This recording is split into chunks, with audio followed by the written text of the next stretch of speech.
kita yang sudah menerima kasih karunia-Nya. Kalau cuma berhenti dalam diri kita tidak bagikan kasih karunia Tuhan itu, maka itu tidak ada gunanya.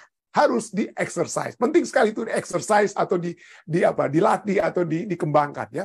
Jadi itulah sebabnya karunia rohani yang harus digunakan oleh setiap orang dalam pelayanan kasih untuk kebaikan bersama jemaat dan seluruh umat manusia. Diberikan oleh Roh Kudus yang dengan adil membagi kepada setiap anggota. Tuhan sudah memberikan roda-roda karunia rohani. Tapi roda-roda karunia rohani tersebut tidak kita gunakan. Kita menggunakan roda-roda segi empat yang kita manusia buat sendiri. Nggak jalan gereja itu, saudara.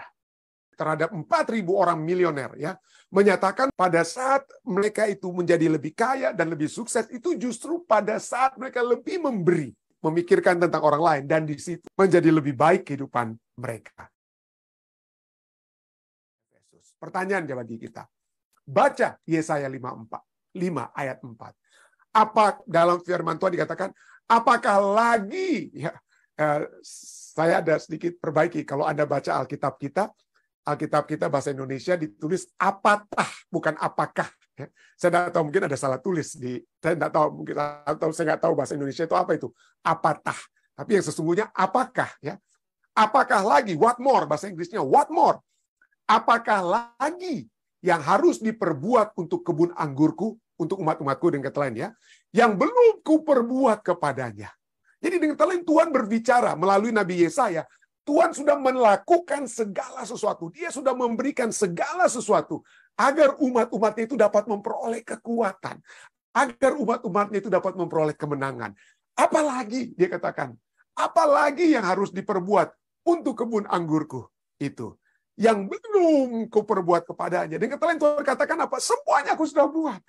Ya. Dan inilah sebabnya pertanyaan kita katakan, renungkan tentang ayat ini dalam konteks apa yang telah Anda berikan, tentang apa yang telah Allah berikan kepada kita dalam pelayanan Ellen White. Bagaimanakah cara kita menerapkannya? Jadi kita, pada saat kita mempelajari firman Tuhan, Alkitab, kita juga melihat tulisan-tulisan yang diinspirasikan melalui tulisan Nyonya White. Semuanya sudah cukup lengkap untuk menyiapkan kita menjelang kedatangan Yesus yang kedua kali, ya. Apalagi yang kurang, dengan kata lain. Apalagi yang kurang. Allah, pelajaran kita dari tadi malam, ya. Allah telah memberikan semuanya. Allah telah memberikan segalanya kepada jemaatnya. Dia telah memberikan Roh Kudus. Dia telah memberikan rahmat dan kasih karunia yang begitu hebat. Dan pelajaran kita secara spesifik, tadi malam kita sudah selesai dengan karunia rohani, ya. Karunia rohani yang dimana katakan apa? Seperti Efesus 4 ayatnya yang ke-11 sampai dengan yang ke-13, ya. Saya belum sempat rubah lagi, ya. Efesus 4 ayat 11 sampai 13. Dialah yang telah memberikan baik rasul-rasul maupun nabi-nabi, baik pemberita-pemberita Injil maupun gembala-gembala dan pengajar-pengajar, untuk memperlengkapi orang-orang kudus bagi pekerjaan pelayanan, bagi pembangunan tubuh Kristus. Sampai kita semua telah mencapai kesatuan iman dan pengetahuan yang benar tentang anak Allah, kedewasaan penuh, dan tingkat pertumbuhan yang sesuai dengan kepenuhan Kristus. Dia memberikan segala sesuatu untuk memenuhi semua, memenuhi segala sesuatu untuk kepenuhan Kristus. Tidak ada yang kurang, dengan kata lain. Dan itu telah diberikan dengan poin yang terakhir ini adalah apa? Karunia rohani. Dan itu ditekankan, ya, kepada kita semua telah diberikan karunia rohani. Dan tulisan Rasul Paulus, kita mungkin sudah sering mendengar tentang karunia rohani. Tapi kembali Rasul Paulus pada saat dia menuliskan tentang karunia rohani, dalam 1 Korintus 12, dia katakan apa? Sekarang tentang karunia-karunia roh, aku mau saudara-saudara, supaya kamu mengetahui kebenarannya. Atau itu positif sekali dalam bahasa Indonesia. Kalau dalam bahasa Inggrisnya katakan apa? Now concerning spiritual gift, brethren. Sesubungan dengan karunia-karunia rohani, saudara-saudaraku, aku mau apa? I do not want you to be unaware. Saya tidak mau, dalam bahasa Inggris agak negatif, bahasa Indonesia positif. Supaya kamu mengetahui kebenarannya. Bahasa Inggrisnya sesungguhnya katakan apa? Saya tidak mau Anda tidak mengetahuinya. Jadi seringkali kita tidak mengetahui. Kita tidak mengetahui apa itu karunia rohani. Seringkali kita tidak mau kita tidak mengetahui secara mendetail mungkin ya, bagaimana kita dapat memperolehnya atau apa, dan bagaimana kita sesungguhnya harus berhubungan dengan karunia-karunia rohani tersebut. Itulah dikatakan Rasul Paulus, saya tidak mau. Saya tidak mau kalau sampai ada yang tidak tahu dengan kata lain. Saya mau supaya kamu semua mengetahui kebenarannya. Mari kita lihat ya. Kita lihat karunia rohani itu dituliskan dari 1 Korintus pasal 12, Efesus pasal 4, Roma pasal 12 ya. Dan juga ada dalam 1 Petrus 5 ya, kita lihat. Tapi mari kita lihat. Dalam 1 Korintus 12 ayat 4 dan 7 dikatakan apa? Ada rupa-rupa karunia. Tetapi satu roh. Ini penting. Kenapa penting sekali karunia rohani? Mari kita lihat. Ketiga kealahan itu ada dalam karunia rohani ini ya. Ada rupa-rupa karunia. Tetapi apa? Satu roh. Ada rupa-rupa pelayanan. Tapi satu Tuhan.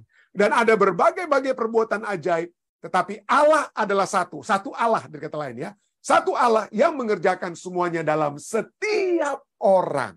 Bukan hanya pendeta rantung.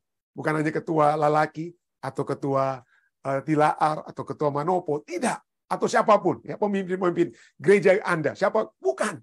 Setiap orang. Semua orang. Dan ayat 7 ditekankan kembali. Tetapi kepada tiap-tiap orang dikaruniakan pernyataan roh. Untuk apa? Untuk supaya saya dapat bangga karena saya jadi seperti menjadi seorang pembicara atau apa? Bukan. Dikaruniakan pernyataan roh untuk kepentingan bersama. Untuk kepentingan bersama. Itulah sebabnya karunia rohani itu menjadi bagian doktrin dasar dari gereja Advent. Doktrin yang ke-17 dikatakan apa ya? Allah mencurahkan ke atas semua anggota gerejanya dalam tiap zaman karunia-karunia rohani yang harus. Oke. Harus digunakan. Kok dipaksa-paksa? Karena Tuhan tahu. Kita yang sudah menerima Roh Kudus, kita yang sudah menerima kasih karunia-Nya. Kalau cuma berhenti dalam diri kita tidak bagikan kasih karunia Tuhan itu, maka itu tidak ada gunanya. Harus ada exercise. Harus di-exercise. Penting sekali itu di-exercise atau dilatih atau dikembangkan ya. Jadi itulah sebabnya karunia rohani yang harus digunakan oleh setiap orang dalam pelayanan kasih untuk kebaikan bersama jemaat dan seluruh umat manusia. Diberikan oleh Roh Kudus yang dengan adil membagi kepada setiap anggota. Bukan hanya kepada pendeta. Kepada setiap anggota. Sesuai kehendaknya, karunia-karunia itu memberikan segala kesanggupan. Bukan hanya sebagian, atau satu atau dua kesanggupan. Segala kesanggupan dan pelayanan yang dibutuhkan oleh gereja untuk melaksanakan fungsi-fungsinya sebagaimana yang ditentukan oleh Tuhan. Sebagaimana ditentukan. Jadi itulah sebabnya kita pelajaran firman Tuhan katakan apa? Diberikan kepada semua orang. Tiap-tiap orang itu dikaruniakan pernyataan roh ya. Rupa untuk apa? Kepentingan bersama. Penting sekali ini bagi kita. Karena bagi Allah Bapa, Allah Putra dan Allah Anak itu adalah satu hal yang penting karena ketiga-tiganya ini terlibat. Oke. Kita mulai dari 1 Korintus 12 bicara tentang karunia roh ya. Ada rupa-rupa karunia tapi satu roh. Ada rupa-rupa pelayanan dan satu Tuhan. Ada berbagai-bagai perbuatan ajaib atau rupa-rupa perbuatan ajaib, tetapi Allah adalah satu atau satu Allah ya yang mengerjakan semuanya dan semua orang. Jadi siapa ini roh? Ya tentu saja roh berbicara tentang Roh Kudus ya. Rupa-rupa karunia, satu roh. Itu menyatakan bahwa pemberian Allah bukan sesuatu yang dapat kita banggakan, yang bagi kredit bagi diri kita. Bukan, itu pemberian Roh Kudus. Kalau saya dapat menjadi seorang gembala, saya dapat mengajar, itu bukan karena saya sudah dapat doktor, bukan karena saya sudah dapat pernah jadi dosen dan lain sebagainya. Bukan. Ya, kalau saya dapat mengajar pada saat ini, itu karena sudah diberikan oleh Roh Kudus. Lukas 12 ayat 12 katakan, bahkan kata-kata yang dapat keluar dari mulut kita itu dapat diberikan oleh Roh Kudus. Ya, jadi itulah rupa-rupa karunia dari satu roh. Tapi satu roh. Bagaimana dengan yang berikutnya? Rupa-rupa pelayanan. Satu Tuhan. Kurios. Kurios itu seringkali menunjukkan pada Yesus. Jadi satu Tuhan itu menunjukkan, kalau yang pertama rupa-rupa karunia, itu Roh Kudus. Rupa-rupa pelayanan, Yesus Kristus, ya, pemberian Allah yang diberikan untuk melayani orang lain. Yesus yang telah mati di salib bagi kita semua. Dialah Yesus Kristus tersebut, ya. Dan yang ketiga, baru dibilang apa? Berbagai-bagai perbuatan ajaib. Allah adalah satu atau satu Allah. Ini menuju kepada Allah Bapa. Jadi kita lihat di sini, saudara, keterlibatan apa? Allah Bapa, Allah Anak, dan Allah Roh Kudus. Untuk apa? Untuk memberikan kepada kita karunia-karunia rohani tersebut. Jadi berbagai-bagai perbuatan ajaib satu Allah ya. Karunia yang diberikan untuk melayani sesama adalah perbuatan yang menghasilkan sesuatu yang baik, pertumbuhan dan kekuatan iman. Ingat, kenapa di sini dikatakan satu hal yang apa? Yang saya katakan suatu hal yang baik, karena Yesus katakan sendiri dan firman Tuhan sudah katakan, tidak ada yang baik dalam diri kita. Secara natural, kita semua tidak baik. Kita semua orang berdosa, ya.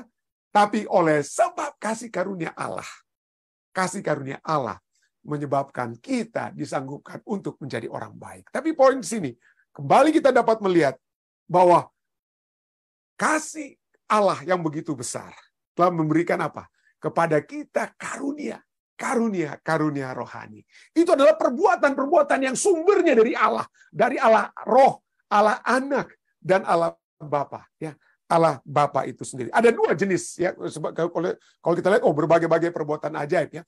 Kalau kita lihat, walaupun kita dapat lihat ini secara natural alamiah ya, perilaku manusia yang biasa itu karunia roh. Saya tulis dalam tanda kutip biasa.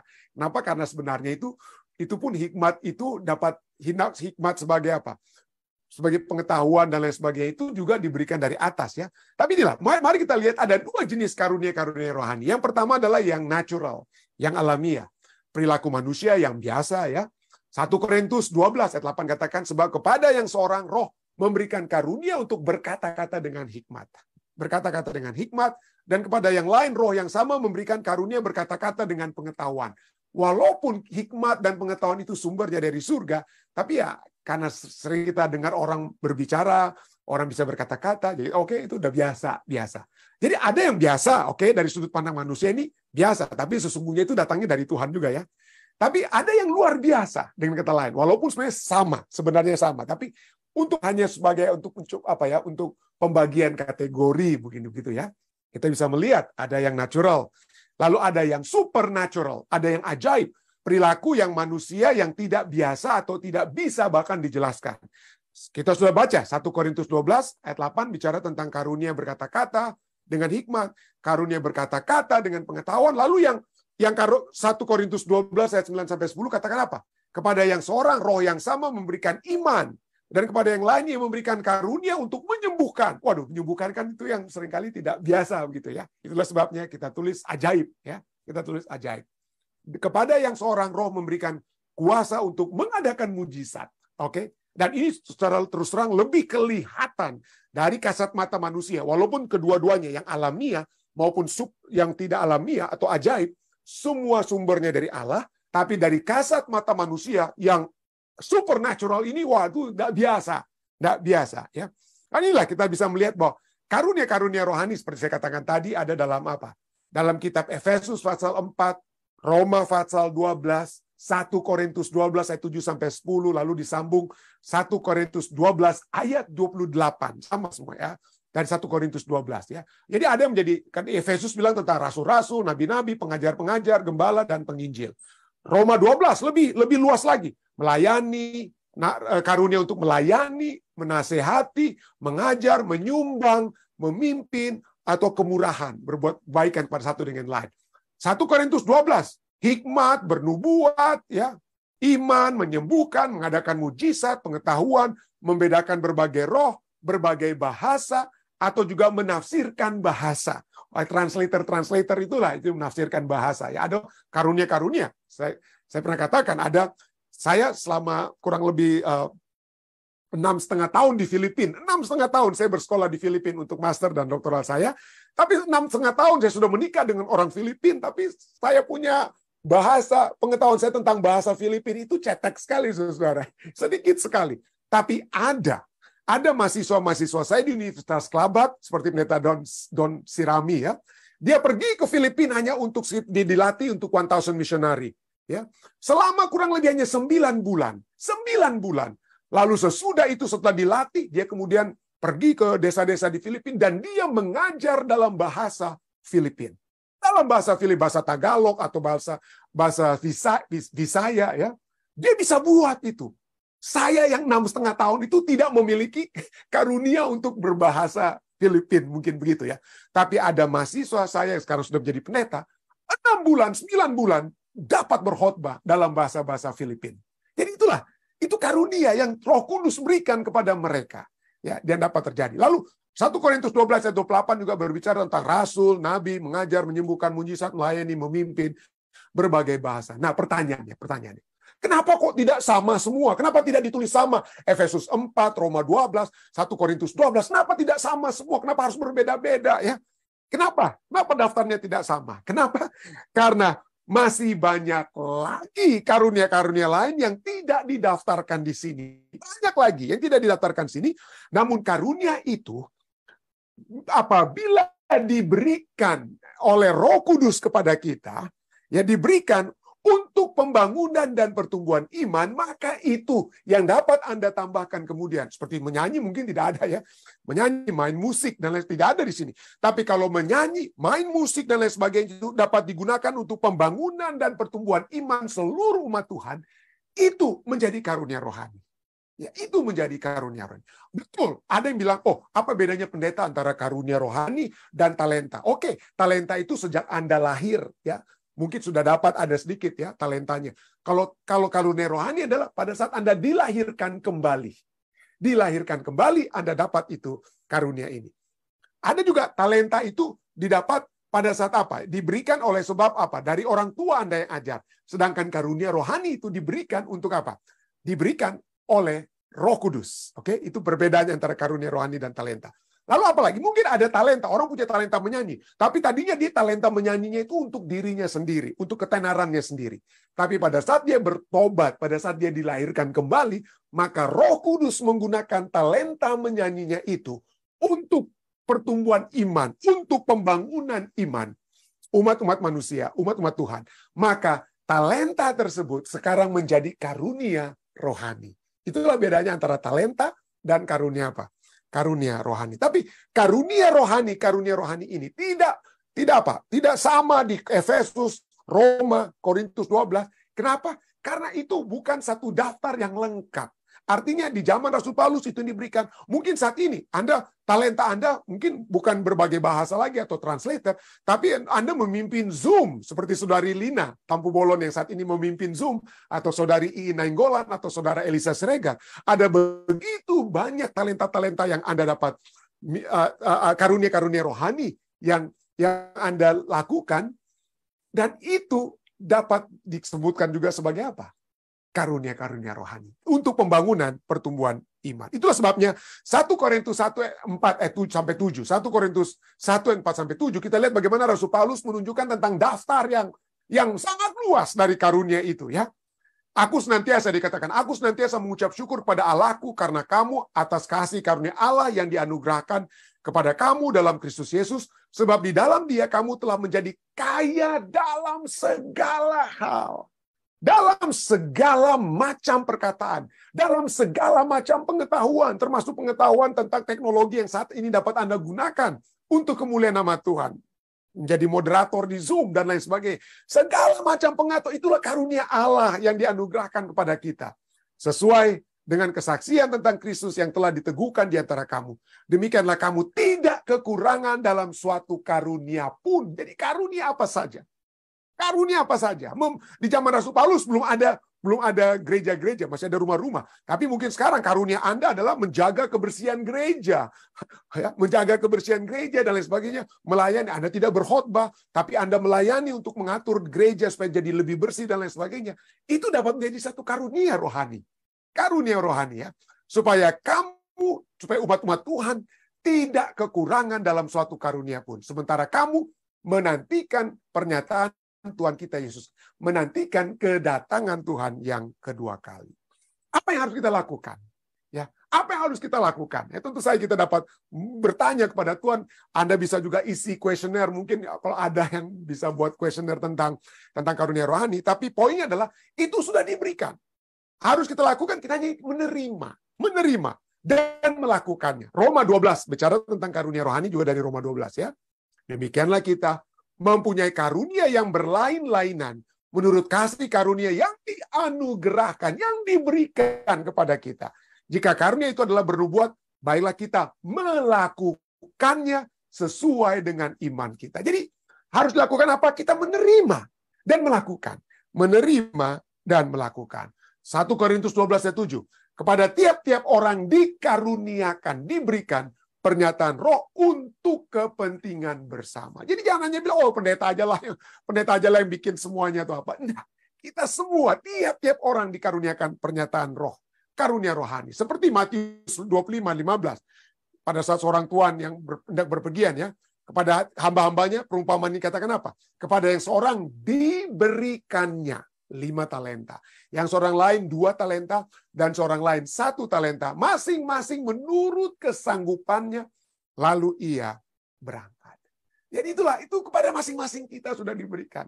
Tapi apa pertanyaannya? Apa yang seringkali menghalangi kita untuk dapat melakukan karunia yang Allah sudah berikan? Kenapa kita dapat seringkali menjadi satu hamba ini yang menerima 1 talenta, 1 karunia, lalu dia simpan karunia tersebut. Dia tidak gunakan karunia tersebut. Mungkin dia menggunakan ya, tapi itu menggunakannya bukan untuk kepentingan bersama ya. Bukan untuk kepentingan. Dia ada talenta tersebut tapi untuk kepentingan dirinya sendiri. Itulah sebabnya kalau kita pelajari dari kitab Roma saja, kita tidak jauh-jauh, tidak lagi kembali ke Korintus, tidak lagi ke Efesus. Kita hanya fokus di Roma pasal 12 yang bicara tentang karunia rohani. Kenapa kita seringkali menyimpan 1 karunia itu yang Tuhan berikan? Karena ada kepentingan diri sendiri. Ya. Sebab Roma 12, 4-5, sama seperti pada satu tubuh kita mempunyai banyak anggota, tapi tidak semua anggota itu mempunyai tugas yang sama. Demikian juga kita, walaupun banyak adalah satu tubuh dalam Kristus, tapi kita masing-masing adalah anggota yang seorang terhadap yang lain. Kita berhubungan satu dengan yang lain. Dan kalau Anda baca dari 1 Korintus 12, jangan kepala berkata, oh saya nggak punya hubungan apa-apa dengan tangan. Atau tangan berkata, oh saya nggak punya hubungan apa-apa dengan mata, telinga, dan lain sebagainya. Kita semua itu saling berhubungan. Ya. Masing-masing adalah anggota yang seorang terhadap yang lain. Tidak bisa kita memiliki 1 karunia lalu hanya untuk diri kita sendiri, bukan untuk kepentingan orang lain. Tapi itulah yang seringkali terjadi. Kita tidak mau membagikan karunia itu karena kita lebih mementingkan diri kita sendiri. Itulah sebabnya ada seperti perumpamaan itu satu peristiwa yang nyata ya. Pada saat Yesus berbicara tentang orang Samaria yang baik hati. Ada para imam dan orang Lewi yang melihat orang yang telah dirampok dan sedang terluka di pinggir jalan. Ya, apa yang membedakan para imam dan orang Lewi itu dengan orang Samaria yang baik hati? Pada saat orang Samaria yang baik hati melihat orang yang sedang sekarat di pinggir jalan. Karena kepentingan diri ya. Para imam, seorang imam dan seorang Lewi yang melewat tapi tidak membantu, dia cuma berkata, pertanyaan yang dia miliki adalah, apa yang akan terjadi dengan saya? Kalau saya bantu orang yang sedang terluka ini, apa yang nantinya terjadi dengan saya? Mungkin saja para perampok nanti akan menyerang saya. Tetapi orang Samaria yang baik hati mau membantu orang Yahudi yang sedang terkapar di pinggir jalan. Karena pertanyaannya dia bukan tentang dirinya sendiri. Apa yang akan terjadi dengan saya? Tapi apa yang akan terjadi dengan dia? Jadi apa yang akan terjadi dengan dia? Kalau saya tidak bantu dia, apa yang nantinya terjadi dengan dia? Itulah spirit atau roh dari Yesus Kristus. Yesus datang untuk mati. Kenapa? Bukan dia mau bilang, oh nanti apa yang akan terjadi dengan saya? Tapi apa yang akan terjadi dengan manusia kalau sampai Yesus tidak mati di kayu salib?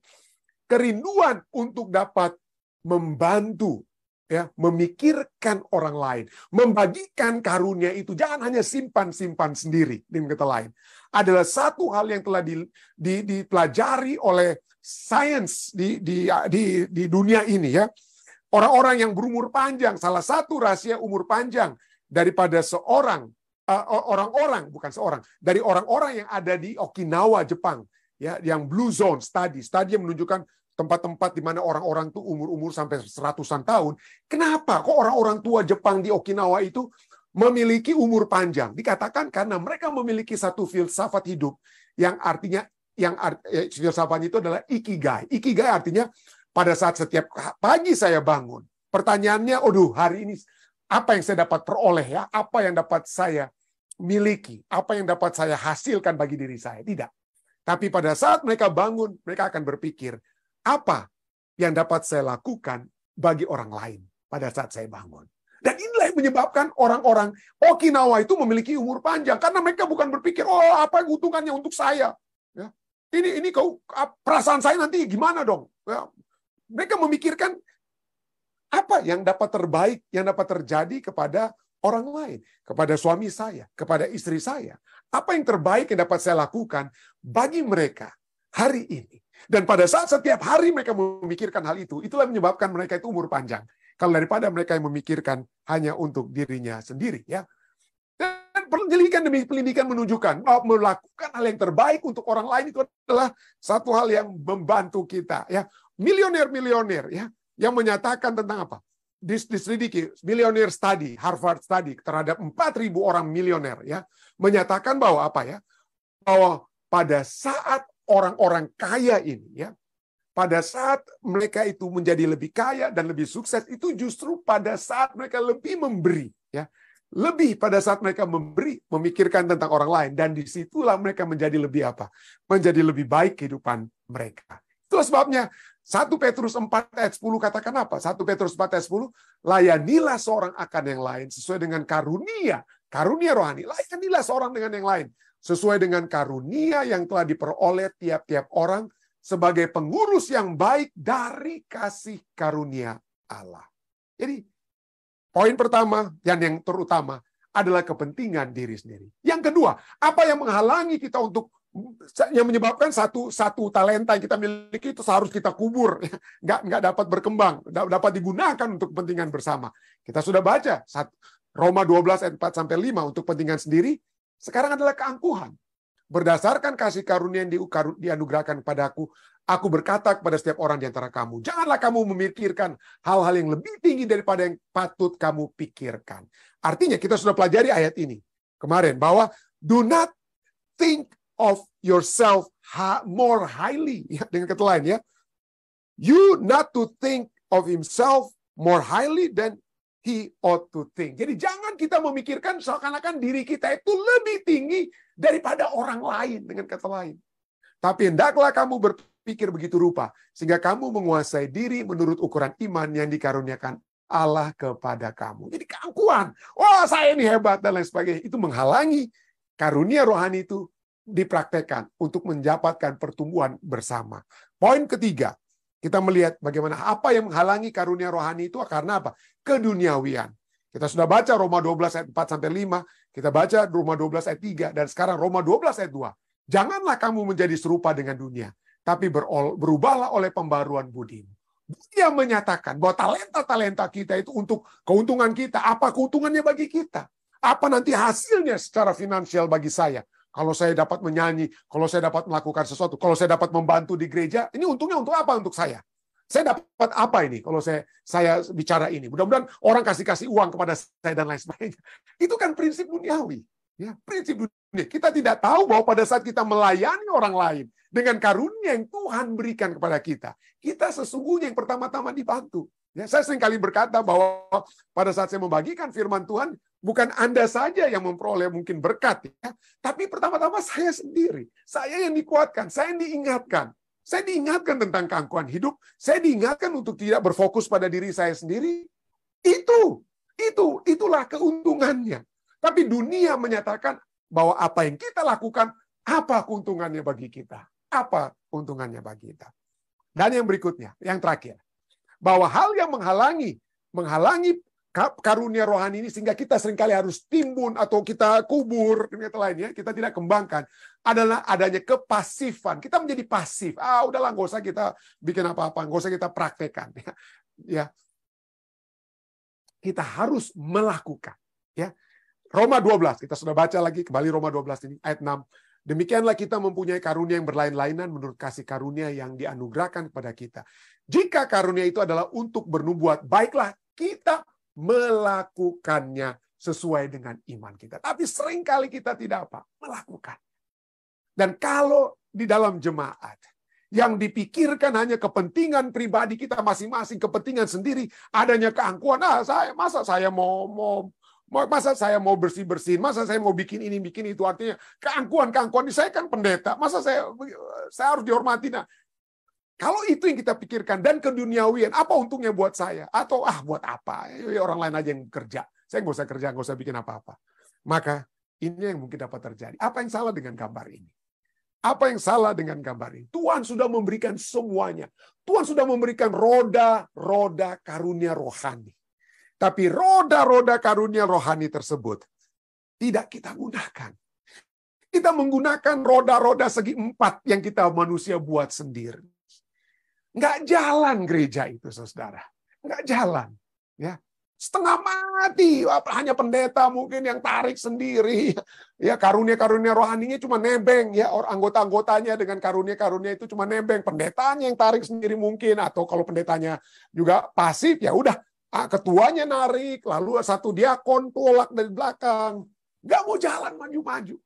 Kenapa? Karena tidak digunakan karunia rohani tersebut. Tetapi baiklah kita menggunakan semua karunia rohani yang ada.